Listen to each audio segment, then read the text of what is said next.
Assalamualaikum warahmatullahi wabarakatuh. Innal hamdalillah wassalatu wassalamu ala Rasulillah wa ashabihi wa mawalah, amma ba'du. Baik teman-teman mahasiswa yang saya banggakan, minggu ini kita lanjutkan kuliah kita. Tema kita kali ini adalah pegadaian syariah. Baik, ketika kita berbicara pegadaian tentu tidak ada yang tidak kenal ya, karena pegadaian ini adalah lembaga keuangan yang memang sudah ada sejak zaman dahulu kala. Bahkan di dalam sejarah Islam, pegadaian juga sudah ada. Ya, di dalam Khazanah kosakata Islam, pegadaian itu disebut sebagai arohan, gadai. Dan Rasulullah pun pernah mempraktekkan gadai ini. Ya, makanya di dalam bahasa Arab, ya, pegadaian disebut sebagai arohan. Barang yang digadai disebut sebagai marhun. Orang yang menerima gadai atau lembaganya itu disebut sebagai murtahin, dan biayanya disebut sebagai marhun bih. Dan ini menjadi syarat ketika pegadaian dalam perspektif Islam itu, kalau ingin disebut sebagai pegadaian yang sah, minimal terdiri dari beberapa rukun ini. Jadi kalau satu saja tidak ada maka dia tidak sah ya. Jadi kalau misalkan murtahinnya tidak ada, ya maka tidak sah gadai itu. Jadi Islam sangat detail ya di dalam akad-akad transaksi keuangan. Nah, kemudian pegadaian syariah juga bisa diartikan dengan menahan suatu barang milik penjamin sebagai jaminan atas sejumlah pinjaman yang diberikan. Jadi dengan bahasa yang sederhana ya, gadai itu adalah jaminan. Ya, kalau suatu hari nanti kita tidak mampu mengembalikan ya, duit atau uang yang kita pinjam. Dan ini ya sangat sederhana sekali, bahkan sering kita praktekkan. Namun ketika kita berbicara sebagai lembaga, maka ceritanya akan berbeda karena dia punya konsekuensi ya. Maka perlu ada semacam ya manajemen, perlu ada semacam keuntungan yang harus didapatkan karena mereka juga punya hak komersial ya, untuk mendatangkan keuntungan ya, memberikan hak-hak pegawainya. Sehingga kalau kita berbicara lembaga keuangan ya dalam konteks pegadaian, maka dia punya konsekuensi yang berbeda ya, dimensinya lebih luas daripada dimensi individu yang sering kita praktekkan sehari-hari. Nah, setidaknya kalau kita berbicara arahan dalam pandangan Islam ya, maka dia harus sesuai dengan prinsip-prinsip syariah. Minimal dia terhindar dari prinsip-prinsip yang tadlis ya, gharar, tidak jelas, menipu, dan praktek-praktek yang lain. Nah, gadai ini saya kira di dalam pandangan Islam sudah ada fatwanya juga, hukumnya adalah halal. Nah, kita kembali dulu dalam prinsip muamalah itu pada awalnya adalah halal sebelum ada dalil yang melarang. Al aslu fil muamalah al-ibahah hatta yadulu dalilun ala tahrimiha. Asal usul ya ekonomi, praktek muamalah itu boleh sampai ada dalil yang melarang. Apalagi kalau ada dalil yang memperkuat bahwa praktek itu halal. Nah, pegadaian ini secara historis normatif baik dalam Al-Quran maupun dalam hadis sangat terang benderang dalilnya bahwa pegadaian dalam Islam itu halal. Ya, misalkan dalam surah Al-Baqarah ayat 283. Wa in kuntum ala safarin walam tajidu katiban farihadun maqbudah. Dan apabila kamu dalam perjalanan sedang kamu tidak memperoleh seorang juru tulis, maka hendaklah ada barang tanggungan yang dipegang. Artinya ya, arahan gadai ini sebagai jaminan agar tidak terjadi ya konflik penipuan ya dan lain sebagainya, sehingga transaksi itu bisa berjalan sesuai dengan ya sistem yang ada di atas dasar ya bukan hanya kepercayaan tapi juga diperkuat dengan jaminan. Dan Rasulullah pun pernah mempraktekkan ini ya. Hadis ini diriwayatkan oleh Al-Bukhari dan Muslim dari Aisyah radhiyallahu anha berkata, anna Rasulullah sallallahu alaihi wasallam istara ta'aman min Yahudi ila ajalin wa rohanahu dir'an min hadid. Sesungguhnya Rasulullah sallallahu alaihi wasallam pernah membeli makanan dengan berutang dari seorang Yahudi, dan Nabi menggadaikan sebuah baju besi kepadanya. Ya, artinya praktek gadai ini sudah dipraktekkan oleh Rasulullah dan jelas hukumnya halal, ya, tidak ada lagi perdebatan di dalamnya. Kemudian yang menjadi perbincangan selama ini adalah bagaimana implementasi, bagaimana praktek ya gadai ini ketika yang menjalankan adalah lembaga, bukan lagi orang per orang, yang memiliki implikasi ya bahwa lembaga ini adalah lembaga komersil yang niatnya bukan hanya untuk sekedar tolong menolong, tetapi juga ingin meraup profit, ingin mendatangkan keuntungan, sehingga perlu penyesuaian ya. Nah, kita kembali pada asal hukum Islam tadi bahwa al aslu fil muamalah al ibahah hatta yadulu dalilun ala tahrimiha. Nah, pegadaian sebagai lembaga keuangan dia adalah fenomena muamalah. Memang kalau kita baca sejarah di dalam Islam, memang gadai itu tidak dipraktekkan secara kelembagaan. Yang tertuang dalam hadis ini adalah praktek individu. Ya, sebagaimana yang pernah kita praktekkan bersama teman-teman kita, ya. Tapi praktek kelembagaan memang dia tidak ada secara terperinci. Nah, sehingga kita butuh penyesuaian agar ia terhindar dari sifat-sifat haram ya. Misalkan ya, ketidakjelasan gharar bisa kita hilangkan, misalkan dia tidak termasuk riba, maka insya Allah pegadaian, lembaga pegadaian itu bisa dikategorikan sebagai lembaga yang halal. Nah, pertanyaannya selama ini adakah praktek riba itu di dalam pegadaian? Nah, tentu kalau kita lihat di dalam pegadaian konvensional ya ada ya, karena memang implementasi pegadaian konvensional itu based on interest.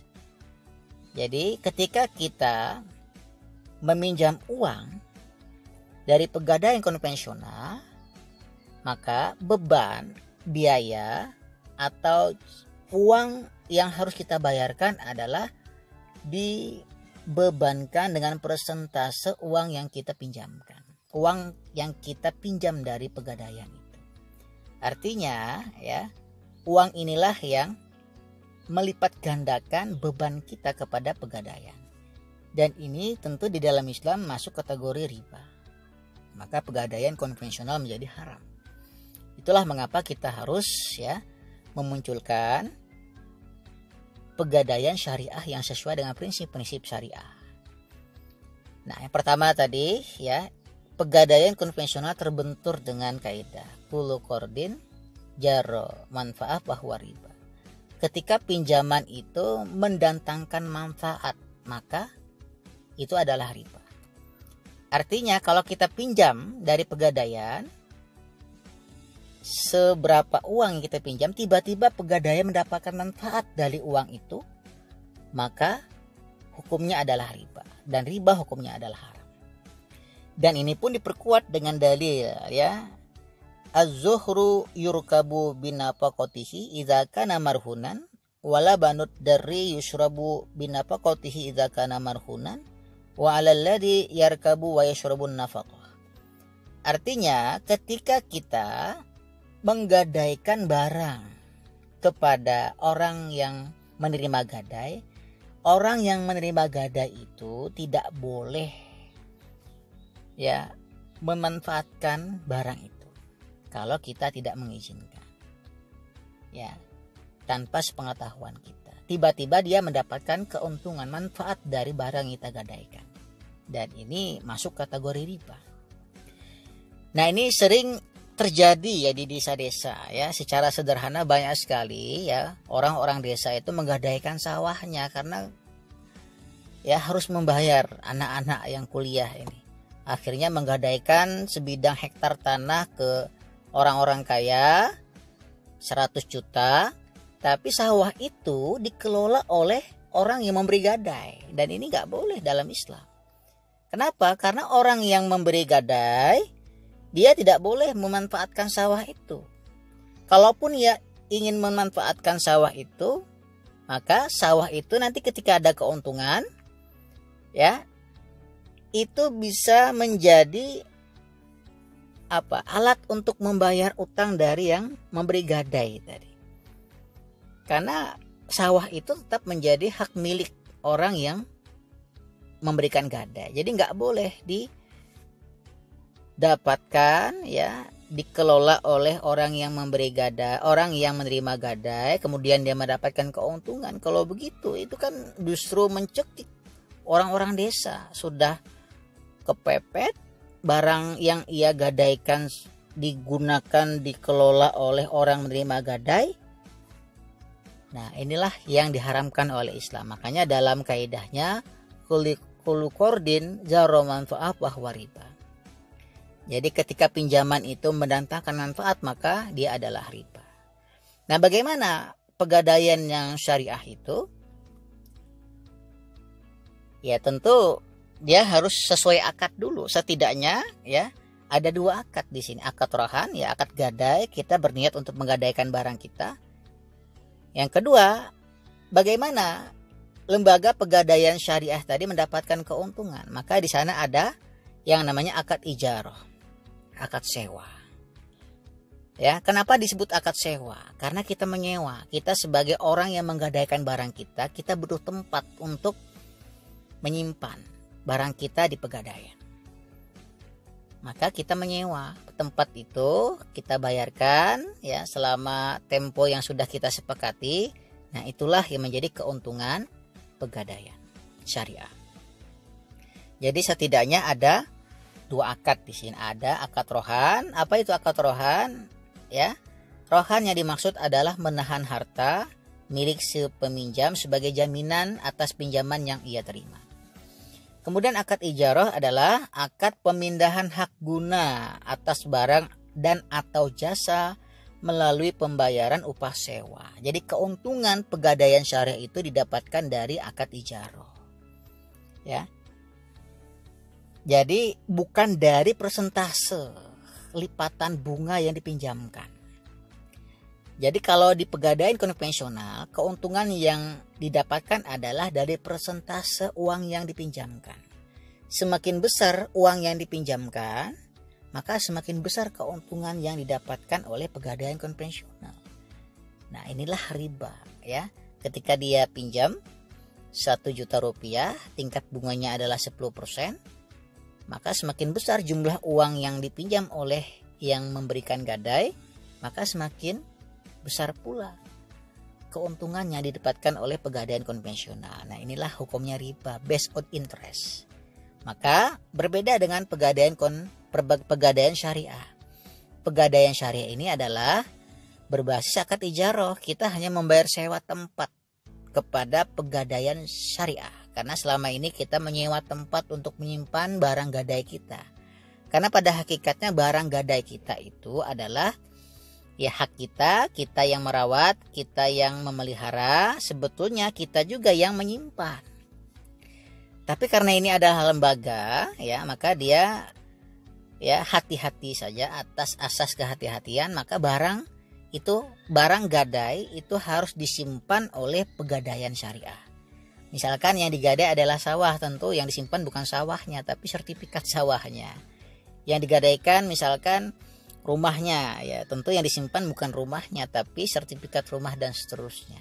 Jadi kita butuh tempat untuk menyimpan sertifikat itu, maka, ya, tempat itulah yang kita sewa, itulah yang menjadi keuntungan pegadaian syariah.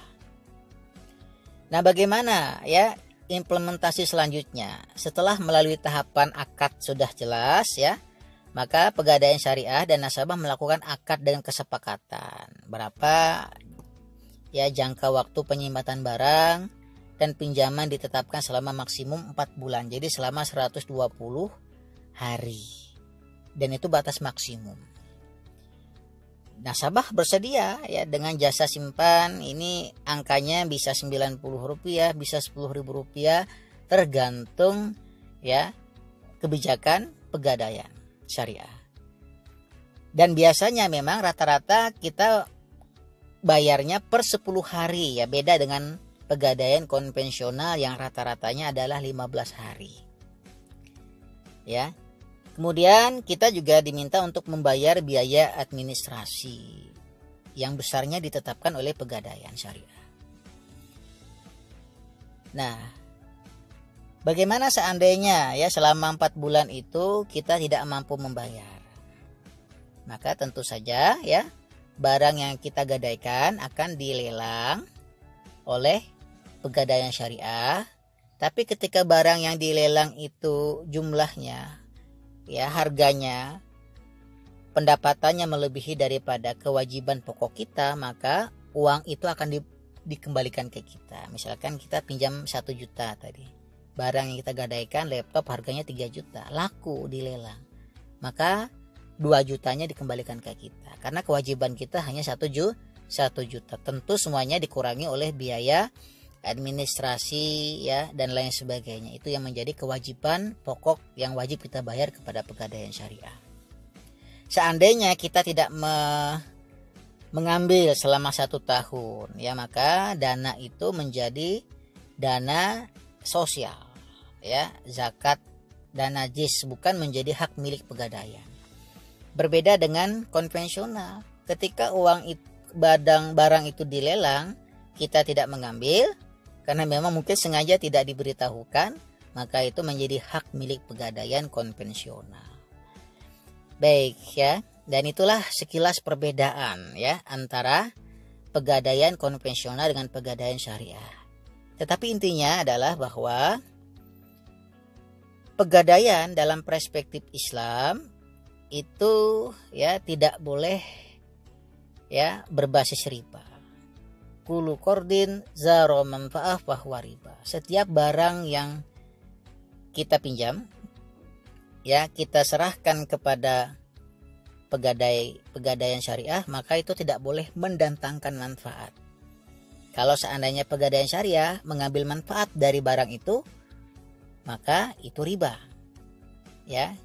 Kalaupun pegadaian syariah ingin menggunakan barang itu, ya, maka pegadaian syariah harus memberikan biaya perawatan, memberikan biaya pemeliharaan secara sendiri. Ya. Jadi yang menjadi keuntungan dari pegadaian syariah hanyalah biaya sewa ya yang didapatkan dari orang yang memberikan gadai. Saya kira itu saja yang dapat saya jelaskan ya, karena memang pegadaian ini sangat singkat penjelasannya. Tidak perlu kita berpanjang lebar ya, mudah-mudahan bisa dipahami. Pada prinsipnya pegadaian di dalam Islam adalah halal dan itu sudah diterapkan di zaman Rasulullah Shallallahu Alaihi Wasallam. Kalaupun ada pertanyaan, boleh nggak kita menggadaikan emas ya? Boleh saja ya, karena emas bukan lagi alat tukar, dia adalah komoditi. Dan itu perkembangan gadai sekarang. Jadi kalau kita lihat sesuatu yang lagi viral di pegadaian syariah adalah gadai emas. Kalau ada yang bertanya boleh atau tidak, jawabannya boleh selama emas itu diasumsikan sebagai komoditi. Baik, saya kira itu saja yang dapat saya sampaikan. Billahi taufiq wal hidayah. Assalamualaikum warahmatullahi wabarakatuh.